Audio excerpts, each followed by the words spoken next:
Un des points les plus importants d'une liaison HF audio est son autonomie. On ne peut pas se permettre de travailler avec du matériel dont il faut constamment surveiller le niveau de batterie. En plus, la consommation de piles jetables avec les liaisons HF peut être très conséquente et encore plus sur des projets longs. Actuellement, la solution écologique la plus utilisée est la pile rechargeable. Mais cela pose certaines contraintes car toutes les marques de piles ne s'usent pas à la même vitesse et la gestion d'un grand parc peut vite tourner au casse-tête. Les A20 Mini de Soon Device proposent une alimentation par batterie rechargeable. Regardons de suite si cette solution est adaptée aux professionnels les plus exigeants.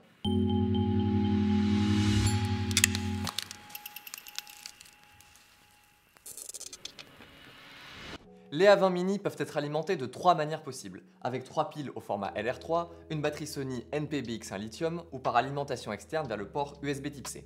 En choisissant 3 méthodes d'alimentation, Soon Device propose un produit polyvalent qui pourra s'adapter aux besoins et à la manière de fonctionner de chacun et chacune.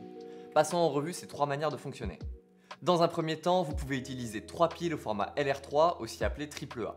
On peut noter que c'est une de plus que son ancêtre le 2040 Mini, cela montre que ce nouveau modèle consomme sans doute plus. D'ailleurs, le constructeur préconise d'utiliser des piles au lithium qui ont une autonomie bien supérieure aux piles alcalines et aux piles rechargeables NiMH. Après des tests sur le terrain, vous pouvez oublier les piles alcalines qui proposent moins d'1 heure d'autonomie. Cependant, les piles lithium sont beaucoup plus chères que les autres et cela représenterait un coût à l'achat conséquent pour les sociétés de production. La seconde source d'alimentation proposée est la batterie rechargeable Sony NP-BX1. Ces batteries existent depuis un moment sur le marché et permettent d'alimenter notamment des appareils photo grand public. Ce sont des batteries lithium de 3,6 volts, 4,5 Wh et 1240 mAh pour un poids de 25 grammes. Cette batterie s'insère de la même manière que les piles LR3 avec la flèche vers l'épaule plus. Comme pour les piles, un petit pictogramme est dessiné à l'intérieur de la trappe pour vous indiquer le sens de positionnement.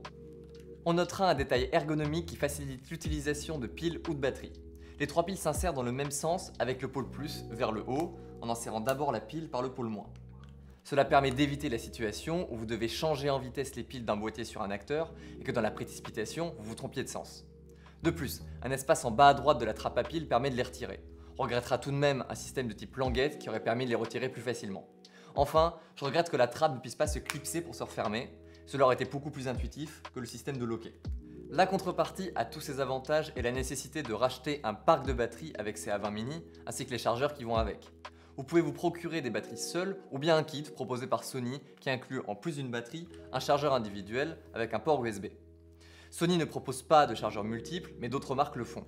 De même pour les batteries, vous en trouverez sur le net ou chez vos fournisseurs des marques proposant des modèles parfois moitié moins chers. Cependant prudence, pour en avoir testé, certains modèles n'ont pas exactement la même dimension que les batteries Sony et le contact avec les connecteurs dans le A20 se fait mal. Enfin, la troisième solution d'alimentation vient du port USB Type C. Il permet d'alimenter le A20 une fois relié à une source de courant, mais aussi à charger la batterie NP-BX1 qui se trouve à l'intérieur. En effet, soit le A20 est vide et uniquement relié en USB, soit il possède une batterie que l'alimentation externe va recharger. Dans les deux cas, il vous faudra une alimentation pouvant vous délivrer au minimum 7,5 watts. Vous pourrez par exemple utiliser une batterie externe de téléphone, ce qui vous permettra d'atteindre de grandes autonomies. Notez que toutes les fonctions du A20 Mini restent opérationnelles même si la batterie interne se recharge. Et quand le port USB-C est relié, c'est la source externe de courant qui devient prioritaire sur les autres sources. Par contre, l'USB-C ne permet pas la recharge de piles, qu'elles soient lithium ou non. Avant d'évoquer les autonomies, parlons rapidement de l'indicateur lumineux qui permet de contrôler le niveau de batterie. C'est la LED à côté du port d'antenne qui est destiné à ces indications. En vert, le système d'alimentation possède un niveau de charge supérieur à 30%. En orange, il passe sous la barre des 30% et en rouge, il ne reste que 10%. En rouge clignotant, il est sur le point de s'éteindre. À ce moment, la transmission HF vers le récepteur et l'enregistrement interne sont coupés. Les niveaux de piles sont également accessibles de manière plus précise depuis l'application mobile, mais nous en reparlerons dans une future vidéo. Une petite subtilité, à l'insertion de pile ou de batterie, cette LED devient bleue quelques instants. Cela vous indique que les piles ou la batterie sont dans le bon sens et que le A20 Mini est bien alimenté. Une fois cette LED éteinte, vous pouvez allumer le boîtier et toutes ces fonctions sont opérationnelles. Pour finir, parlons des autonomies. Soon Device annonce 4 heures pour un A20 Mini en utilisation continue avec enregistrement interne et une puissance d'émission de 20 mW. Dans les mêmes conditions, la batterie Sony NP-BX1 durerait 3h30. D'après nos tests, nous arrivons à ces mêmes résultats dans les mêmes conditions.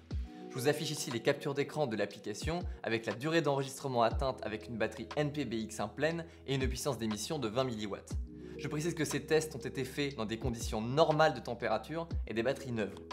Nous avons également remarqué que l'enregistrement en interne n'influe que peu sur l'autonomie, on est dans l'ordre des 10 minutes d'écart. Notez qu'on gagne facilement en autonomie si on limite son utilisation à une puissance d'émission de 10 ou 20 mW. Les liaisons HF numériques ne supportant pas des émissions trop fortes sous peine de saturer les récepteurs, il est possible que 20 mW suffisent dans la majorité des cas, surtout si vous êtes équipé d'antennes déportées actives ou passives en réception. Je vous laisse les autonomies communiquées par le constructeur en description de la vidéo. Vous connaissez tout sur l'alimentation de ces A20 Mini. La polyvalence de leur mode d'alimentation en font des outils très complets, pouvant s'intégrer à votre kit de matériel quel qu'il soit, tout en étant un peu plus éco-responsable. À la semaine prochaine pour la suite de notre série.